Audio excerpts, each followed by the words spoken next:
Dito lamang yan matatagpuan sa Daong Tanay.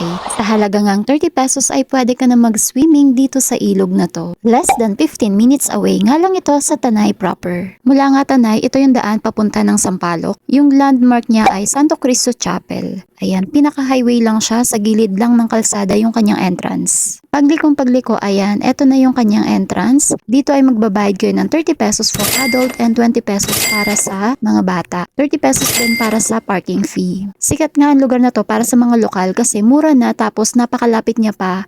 Okay na, pwede ka nang maligo. Ang twist nga lang sa lugar na to ay masyado siyang pababa, ang daming hagdan, kaya medyo mapapagod ka pag nakapunta ka sa baba. Kaya kapag gusto mong mag-exercise, maganda rin na pumunta dito sa Daong, tapos nakapag-refresh ka na din sa ilog. Ayan siya pababa, kaya tingin sa daan inzay, baka kay gumulong pababa. Hindi ko pala naitanong kung ano oras sila nagbubukas, pero hanggang 6:30 PM sila. Ayan, meron siyang liguan, pwede kayo dito magbihis at maligo. Ayan, may tubig. Nagre-range nga ng 250 yung rent per cottage. At dahil nga dadalwa lang kami, ayun, pumunta kami dun sa may dulo, dun malilim, ayan, tapos ginilid lang namin yung gamit namin. May dala pala ako na waterproof bag para in case na kung may mga tao, dala-dala pa rin namin yung mga gamit namin, hindi namin siya iiwan. Pero nagkataon na halos walang tao nung pumunta kami, kaya ayan, ginilid namin dun sa natatanaw namin yung mga gamit, tas nagligo na kami. Ayan, tumawid lang kami ng konti. Hindi siya malalim, ayan, tamang-tama lang na magbabad kasi sobrang init ng panahon. Hindi siya ganun kalamig tulad nung tubig sa Daranak, pero malinaw siya. Nilagyan nila ng mga bato-bato para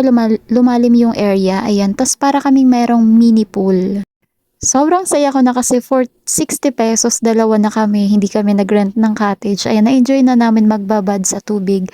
Na-survive na namin ang napakainit na summer.